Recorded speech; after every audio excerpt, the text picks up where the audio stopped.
Good morning, and Merry Christmas. My name is Edward Sanshin Oberholtzer. I'm the resident priest at the Joseph Priestley Zen Sangha in Lewisburg, Pennsylvania. We're an affiliate of Empty Moon Zen. My teacher, James Ford, has quoted me on Facebook making the claim that The Christmas Carol by Charles Dickens is the greatest of all 19th century Buddhist texts.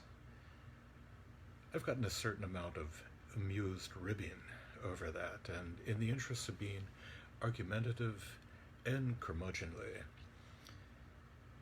like Ebenezer Scrooge, easily one of my favorite characters in any novel that is, until he takes that characteristic and unfortunate Dickensian turn towards the good at the end of the story.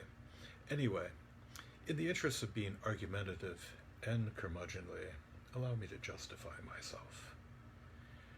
Now, I could lay out the arc of the narrative.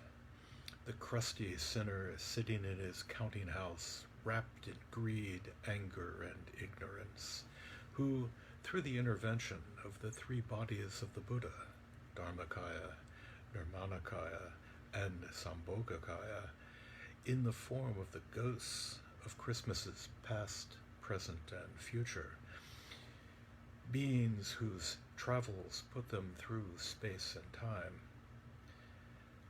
This character, Scrooge, comes to see his own non-dual nature, his Buddha nature, his connection with all about him, but especially with his long-suffering clerk, Bob Cratchit.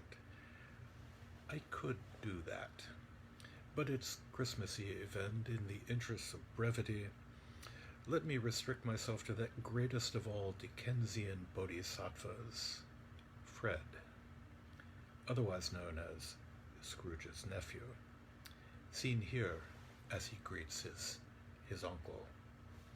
"A Merry Christmas, Uncle. God save you," cried a cheerful voice.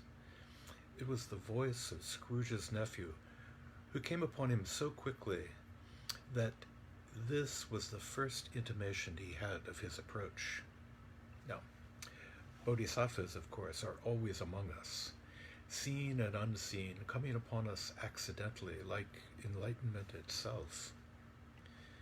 "Bah," said Scrooge, "humbug." He had so heated himself with rapid walking in the fog and frost, this nephew of Scrooge's, that he was all in a glow. His face was ruddy and handsome, his eyes sparkled, and his breath smoked again. Not far removed in appearance from a protective deva in a Tibetan tanka, he merely lacks the fangs and the necklace of skulls. "Christmas, a humbug, Uncle?" said Scrooge's nephew. "You don't mean that, I am sure." "I do," said Scrooge. "Merry Christmas. What right have you to be merry? What reason have you to be merry? You're poor enough."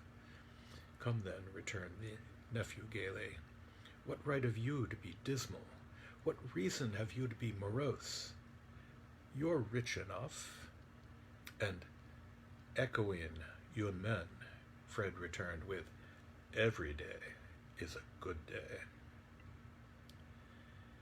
Scrooge, having no better answer ready on the spur of the moment, said "bah" again and followed it up with "humbug." This an answer that to his teacher that would have gotten him thrown out of the Dokusan room.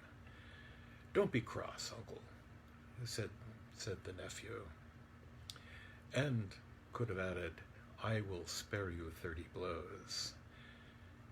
"What else can I be?" returned the uncle, "when I live in such a world of fools as this? Merry Christmas, out upon Merry Christmas. What's Christmas time to you but a time for paying bills without money, a time for finding yourself a year older and not an hour richer, a time for balancing your books and having every item in them through a round dozen of months presented dead against you. If I would work my will, said Scrooge indignantly, every idiot who goes about with Merry Christmas on his lips should be boiled with his own pudding, and buried with a stake of holly through his heart. He should.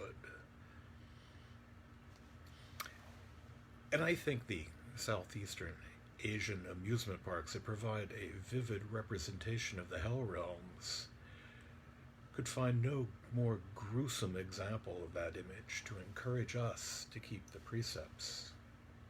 Uncle, pleaded the nephew. Nephew, returned the uncle sternly.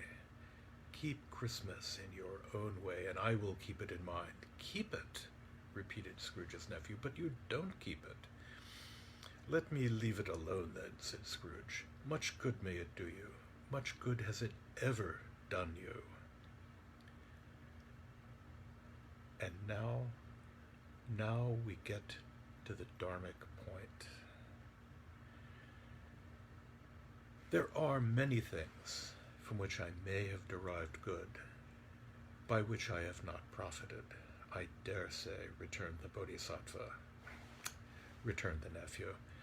Christmas among the rest. But I am sure I have always thought of Christmas time, when it has come round, apart from the veneration due to its sacred name and origin, if anything belonging to it can be apart from that, as a good time, a kind, forgiving, charitable, pleasant time. The only time I know of in the long calendar of the year when men and women seem by one consent to open their shut-up hearts freely and to think of people below them as if they were really fellow passengers to the grave and not another race of creatures bound on other journeys. And therefore, Uncle, though it has never put a scrap of gold or silver in my pocket, I believe that it has done me good and will do me good. And I say, God bless it. And so we have it.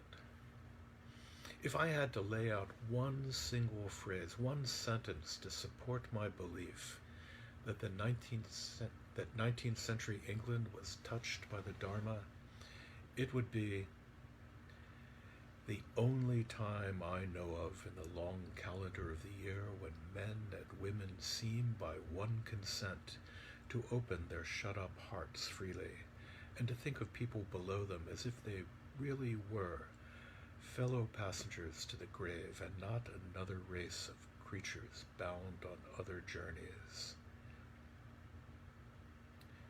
Look about you. We are all those fellow passengers, all of us here at Empty Moon, all of us in the Sangha, in the Maha Sangha, Scrooge and his nephew, ants and sticks and grizzly bears. Merry Christmas.